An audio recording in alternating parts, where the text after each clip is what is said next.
Hola, buenas tardes. Mi nombre es Felipe Antunes y yo hablaré un poco sobre las potenciales aplicaciones de la lógica fuzzy en la detección de enfermedades neurodegenerativas. Bueno, yo empezaré haciendo una introducción sobre mí, quién soy, en qué he trabajado en mi vida, y después hablaré de dos proyectos que estoy haciendo en mi doctorado. Bueno, sobre mí un poco. Mi nombre es Felipe Antunes, mi formación. Bueno, yo soy científico de la computación por la Universidad Estadual de Santa Cruz, en Brasil, y tengo un máster en modelaje computacional también por la Universidad Estadual de Santa Cruz, en Brasil. Yo actualmente estoy en España, en la Universidad Pública de Navarra. Bueno, en mi graduación yo trabajé un poco con técnicas de clustering como K-means y C-means, pero una cosa más teórica. Y en máster sí que fue más práctica la aplicación, con aprendizaje de máquina y visión computacional. En el máster yo trabajé con la automación de un test de calidad en semillas de cacao. Bueno, en Brasil, para el comercio de semillas de cacao, es necesario algunos tests de calidad. Uno de ellos es llamado la prueba de corte, en que algunos cientos de semillas son partidas al medio y sus interiores son analizados por expertos para mirar la correlación, la presencia de sustancias tóxicas a los humanos, la compartimentación, porque estas características ellas cambian el gusto final del cacao producido por las almendras y también algunas sustancias son tóxicas a la salud de los humanos. Así que este test es de vital importancia. Pero el problema es que es una cosa muy manual. Actualmente, bueno, hay una instrucción normativa del gobierno y todo es manual. Las personas usan alicates o guillotinas como está en la imagen y si cortan, y más que eso, los expertos que trabajan con eso han mucho tiempo desarrollan enfermedades respiratorias en los pulmones y cosas por, bueno, respirar este polvo de estas semillas y también estas sustancias y mojos. Así que la automación de este test es de vital importancia para la salud de los expertos y también agregará más valor a las semillas. Y en mi máster yo producí una base de imágenes con cientos de semillas ya con sus clasificaciones, porque esto no había en la literatura, y después hice el modelo de clasificación para ello. Fue bien sucedido y este proyecto aún no finalizó. Ahora está en la parte comercial, desarrollamos la parte física, las máquinas para hacer el corte y todo, y está en una startup. Ahora, así que la investigación no es solo para chicos, hay mucho más que eso. Aunque no parezca, hay cómo hacer cosas prácticas con eso. Bueno, ahora, ¿para qué estamos aquí? Para hablar de enfermedad neurodegenerativa, ¿no? Pero hablaremos un poco antes de unas proteínas y lo que estamos haciendo. Bueno, ¿qué es una enfermedad neurodegenerativa?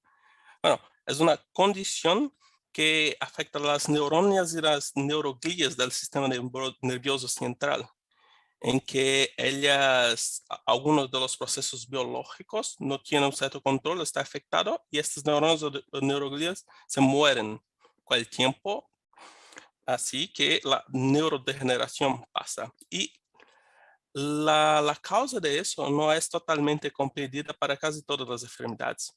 Lo que sabemos es que algunos procesos biológicos son afectados o poseen interferencia directa con la neurodegeneración.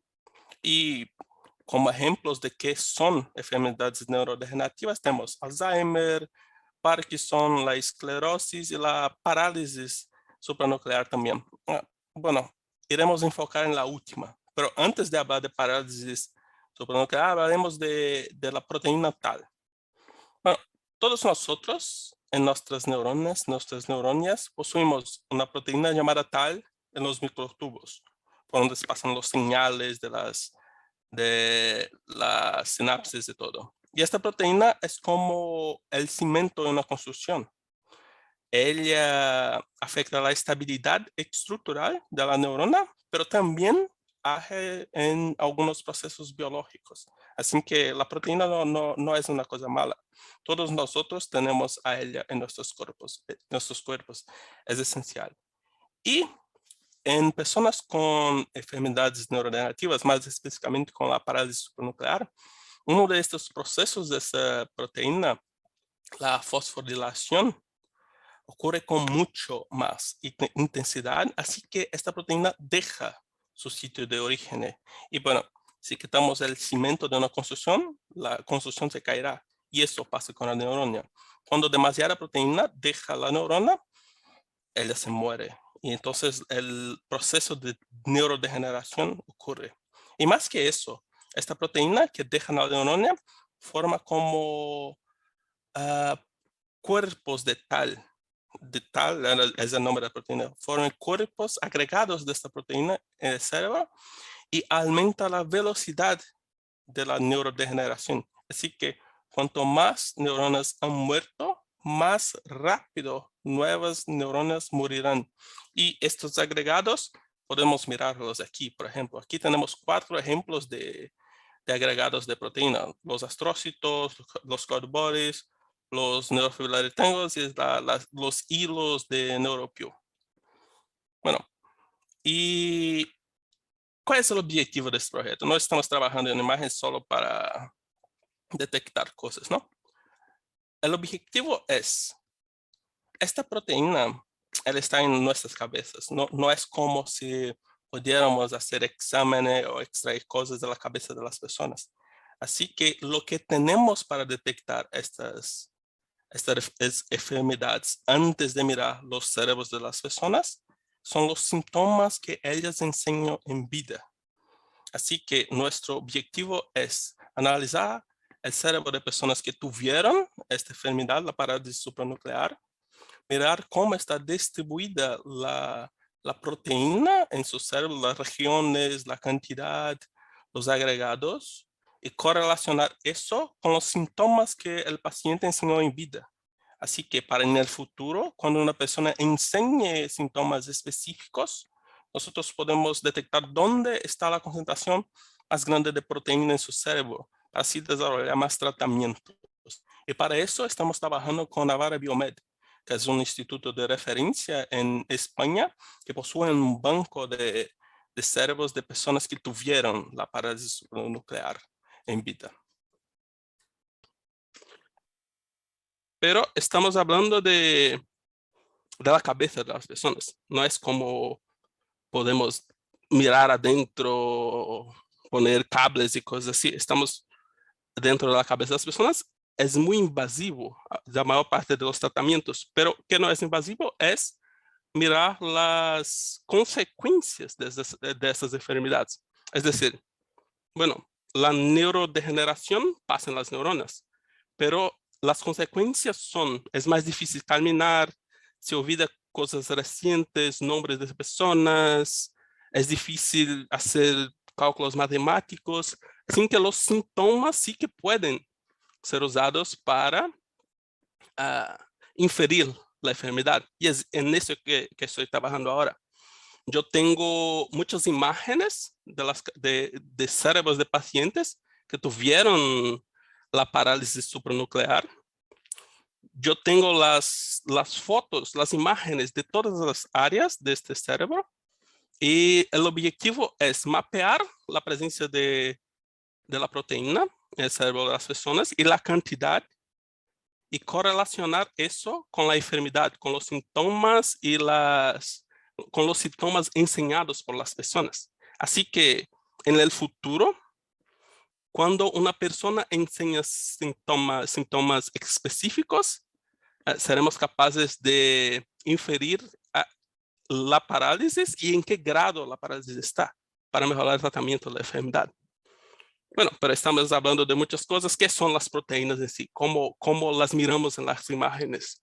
Bueno, las proteínas, ellas están, cuando salen de la neurona, se quedan en formas específicas en el cerebro, que llamamos de burden en inglés, que es como una forma específica de las proteínas. Y tenemos 4 para la parálisis supranuclear específicas: los astrócitos, los codebodies, los tanglos neurofibrilarios y los hilos de neuropio. Y así que la intención es mapear la presencia de todos esos burdens en los cerebros de los pacientes y correlacionar eso con los síntomas.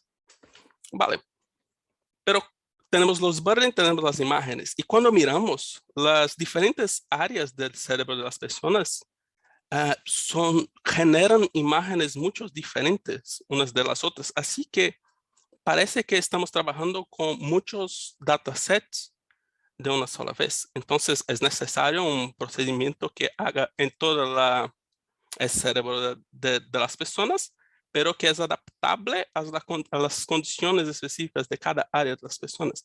Y aquí tenemos un ejemplo de 4 áreas: locus coeruleus, substancia nigra, el hipocampus y el córtex cerebral.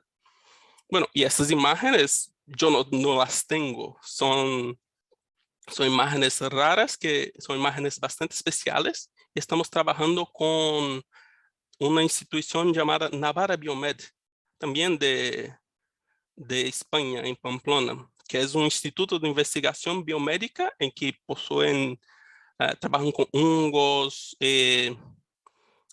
corazones y muchas otras cosas, y también cerebros de las personas, con enfermedades neurodegenerativas, con neuroepigenética y demás otras cosas. Y ellos tienen un banco de cerebros, con muchos cerebros, que generan estas imágenes.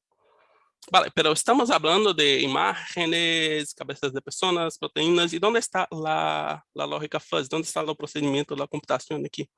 Bueno, tenemos una imagen, ¿vale? De esta imagen, nosotros, para la segmentación de esa proteína, para la separación de qué es proteína y qué no es, nosotros generamos características específicas, 4 de ellas, para utilizar. ¿Y por qué hacemos eso y no un modelo más complejo como las redes convolucionales que hace todo automáticamente? Porque los expertos quieren comprender lo que está pasando.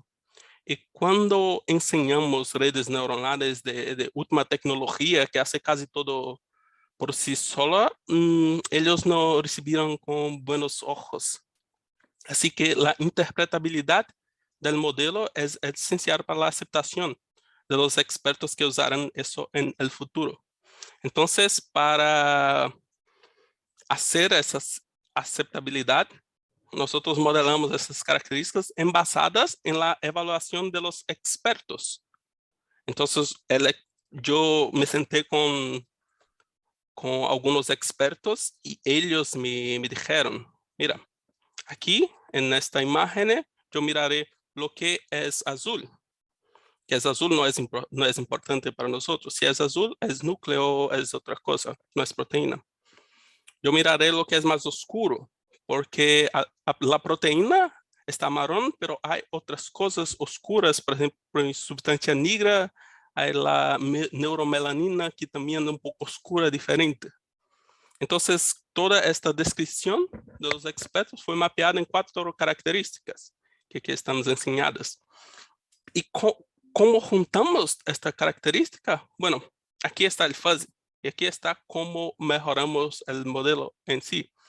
Aquí nosotros usamos una función de agregación, una simple función de agregación en estas 4 características, y generamos un resultado en que la proteína está presegmentada.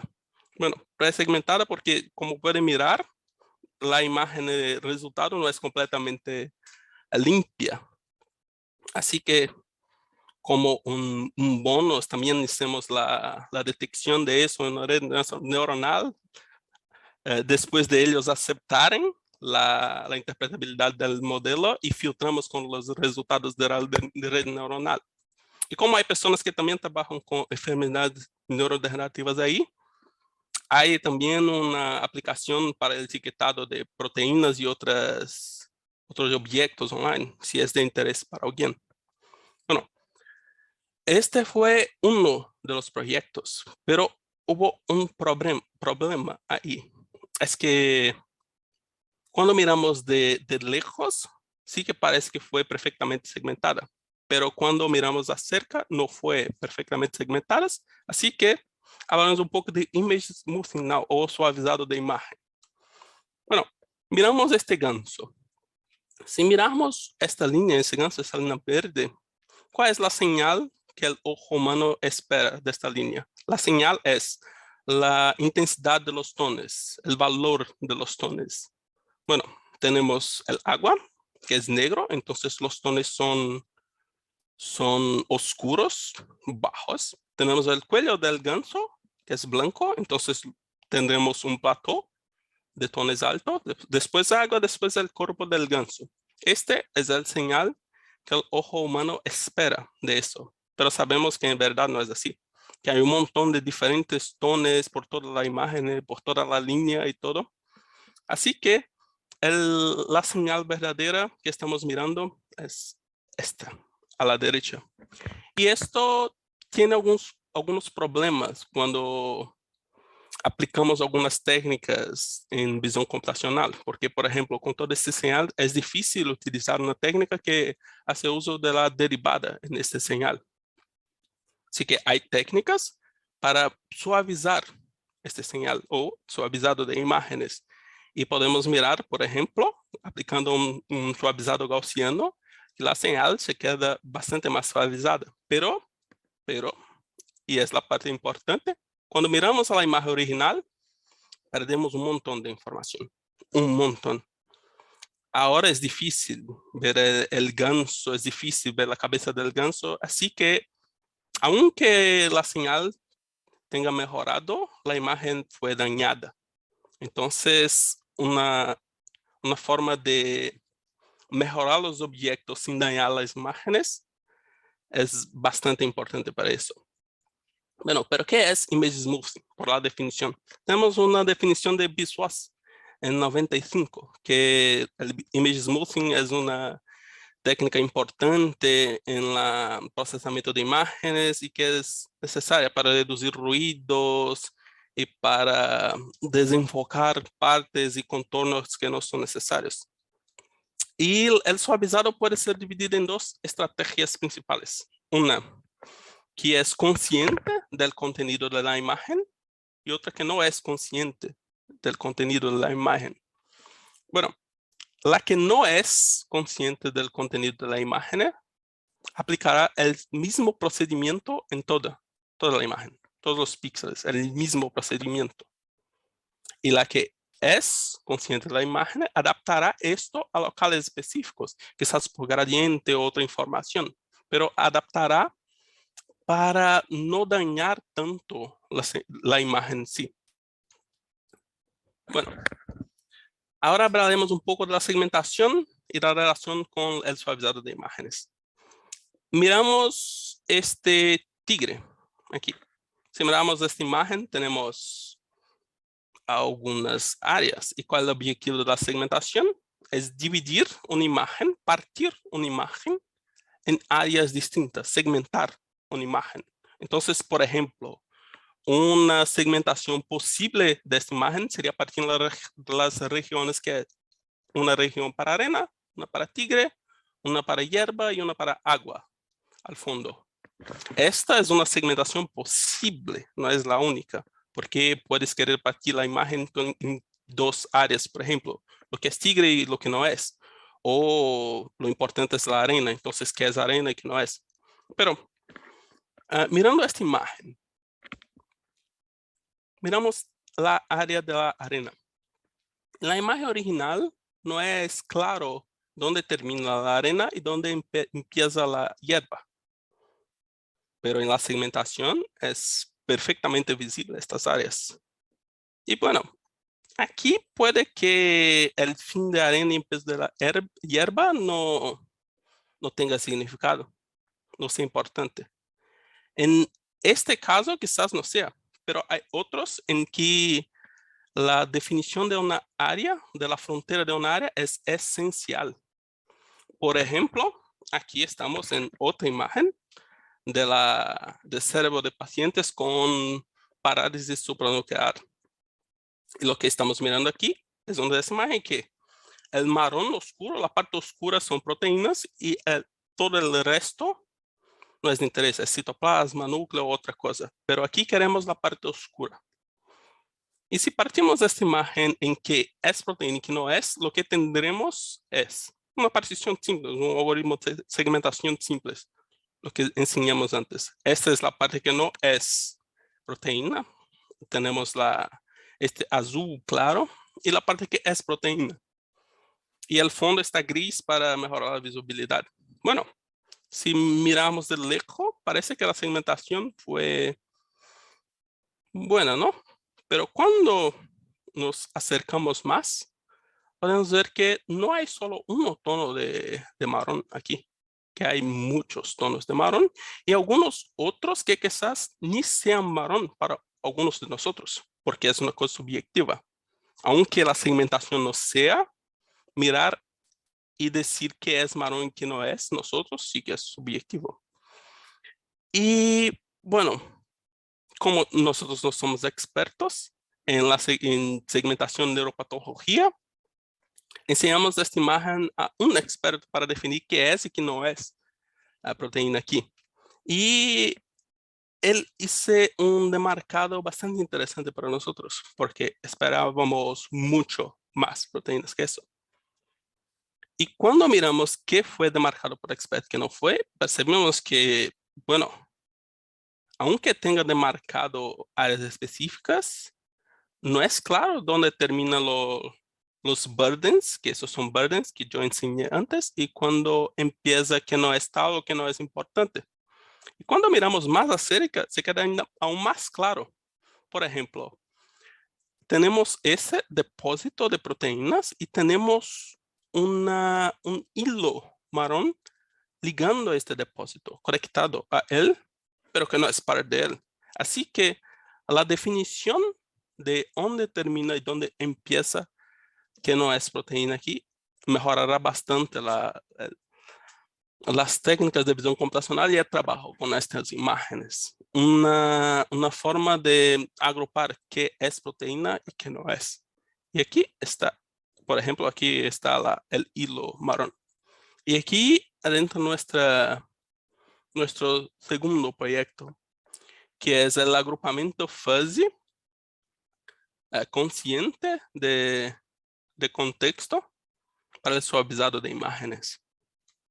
Bueno, la primera pregunta es, ¿una imagen es una estructura ya definida con píxeles? No hay cómo hacer el agrupamiento de una imagen. Bueno, de la imagen no, pero los píxeles lo que tienen son valores, ¿no? Que representan los colores. Por ejemplo, en el espacio de color RGB tendrá el valor de rojo, de verde y de azul. En el CLab tendrás otro valor, la luminancia, la diferencia de rojo, y en cada uno de los espacios de colores tendrá valores. Así que estos valores pueden ser comprendidos como características de una instancia, en que la instancia es el píxel. Y como la posición de este píxel es importante, porque si está demasiado lejos de un depósito de proteína, la chance de ser proteína es baja, ¿no? O si está aislado en una parte de la imagen, no hace diferencia. Así que esta imagen sí que puede ser representada como una base de datos, en que cada píxel es una instancia. Y para hacer el clustering, bueno, Chuang en 2005 ha propuesto una técnica de fuzzy con informaciones espaciales de imagen.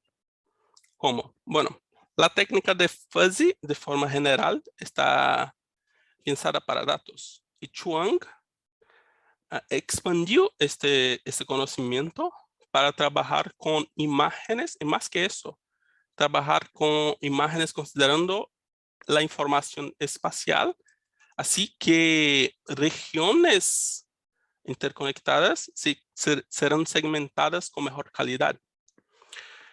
Y bueno, Chuang hizo eso para segmentación, pero nosotros lo expandimos para el suavizado de imagen. ¿Y cómo eso? Bueno, a cada iteración nosotros tenemos los centros del agrupamiento, ¿no? Los centros, y estos centros tienen la distancia de todos los píxeles para él, y también tiene la pertenencia de la instancia a cada uno de los agrupamientos, y esta información puede ser usada para generar una imagen suavizada.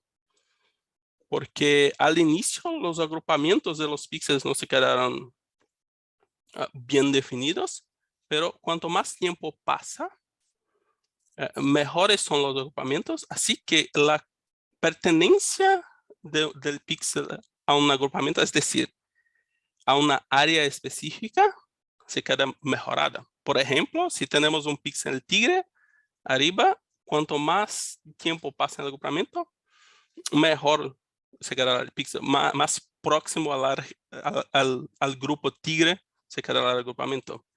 Y bueno, para considerar para hacer el smoothing, nos podemos considerar la pertenencia del píxel a un grupo y también la color del centro, aunque la pertenencia no son pesos, pero la abstracción, con un poco de abstracción, sí que podemos utilizarlo para hacer una ponderación y generar un color entre el píxel que está y el centro. Y bueno, tuvimos óptimos resultados con eso. Por ejemplo, aquí miramos una imagen, la original a la izquierda, ahí va, y la suavizada a la derecha. Y lo que estamos mirando abajo son los dos grupos, que aquí nosotros queremos dos grupos, proteína y no proteína, ¿no? Y podemos mirar que cuanto más iteraciones pasa, mejor la visibilidad de las proteínas se queda. Así que la definición de dónde esta área de proteína termina, empieza y termina, es más fácil. Y trabajar con esa imagen, detectar y cuantificar la cantidad de proteína, se quedará más fácil también, sin dañar la imagen, como observamos en el ganso. Bueno, pero tenemos un problema aquí. ¿Cómo evaluar eso? ¿Cómo evaluar si la imagen ha mejorado o no? Que, bueno, podemos mirar y decir, bueno, ha mejorado. Los expertos las recibieron como mejora. La comprensión de los expertos por los resultados es que sí, las imágenes mejoraron, pero la opinión de expertos y la de nosotros no es una prueba. Y ni será. Bueno, ¿y cómo hacer? Nós tenemos una técnica de suavizado de imagen. Vale. Vale.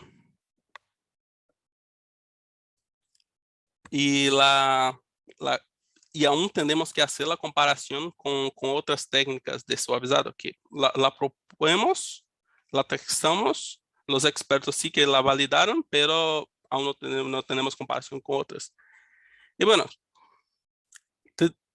tuvimos feedbacks buenos, pero no resultados cuantitativos. ¿Y cómo evaluar cuantitativamente si las imágenes han mejorado o no? Si las imágenes suavizadas han mejorado o no? Bueno, no hay ground truth para eso. No hay verdad de cómo una imagen suavizada tendría que ser. No hay. Porque algoritmos diferentes generan resultados diferentes. Y aunque tengan métricas para evaluación, por ejemplo, BRISC es una métrica para evaluar la visibilidad natural de una área de imagen, pero no para suavizar en sí. Podríamos proponer la utilización de muchas métricas de una vez, por ejemplo, el contraste, el segundo momento angular, la homogeneidad, pero al fin teníamos un montón y la prueba que la imagen ha mejorado sería más compleja que la mejora en sí, entonces eso no tiene sentido. Y así que estamos trabajando en eso ahora, de la mejora, cómo probar que las imágenes han mejorado. Y bueno, es eso. Gracias por estar aquí.